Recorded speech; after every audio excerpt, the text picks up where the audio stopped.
We're in zone 9B. These are the yam tuber leaves, and this is how they look in December when they experience low temperatures in the morning. So I planted it in a sunken row. I do not recommend doing this. I was just doing an experiment, but as you can see, they grew quite a lot, and we will be digging them up now. This is the vine to the yam tuber, as you see. So it's deep in the soil here. I will start by digging this one up first. I believe I planted multiple, so let's check it out.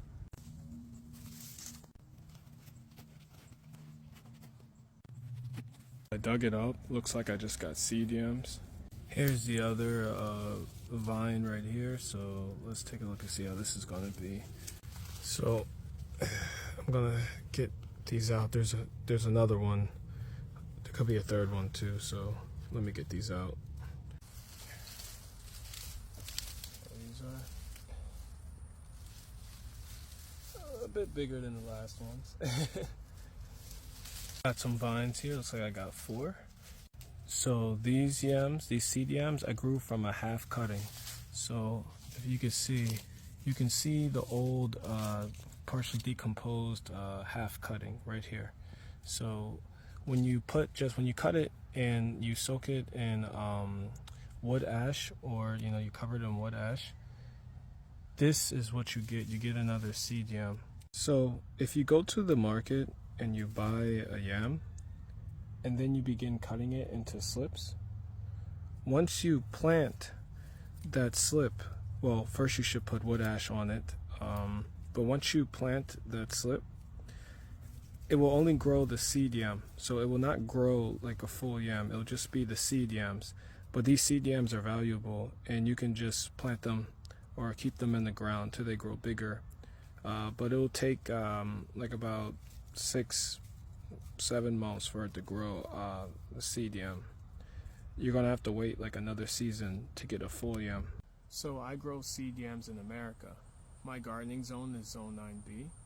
And in zone 9B, we have a very warm subtropical climate, so we're able to grow tropical plants. Now, these here are seed yams, right here. And these seed yams can be grown from, if you ever go to a market and you get yam tubers, you can actually just cut the tubers into pieces, and into little slips. And you can place them in the ground and they'll grow seed yams. It'll take about 6 to 7 months to grow seed yams. And with seed yams, they're very valuable for that reason, and you'll have to plant it again for the next season.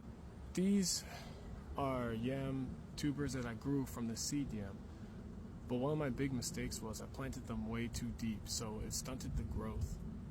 Now, I did this as an experiment. Mind you, I planted these during my rain season, and so I just kind of let nature take care of it. And I didn't really fertilize these or anything like that. I just kind of let them be, because I just wanted to experiment and see how would these do with minimal maintenance.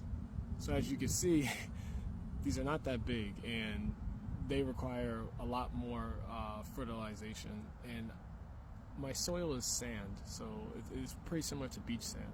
That's how my soil is. So it is good when you have soil that's poor in nutrients, such as sand, that you give it plenty of nitrogen. So learn from my mistakes. Don't plant these too deep. A lot of people grow these in mounds, and I would definitely recommend mounds. I just wanted to experiment. Again, I just wanted to experiment and plant these in a sunken row structure, because I was experimenting with sunken beds, because I have sand as soil, and it has very, very, very little water retention. But what I believe I will do is I'll plant these in more of a mound, like how it's planted traditionally, but I'll mix it with the cedar mulch that I always use, and that should add to the water retention for these crops to grow successfully.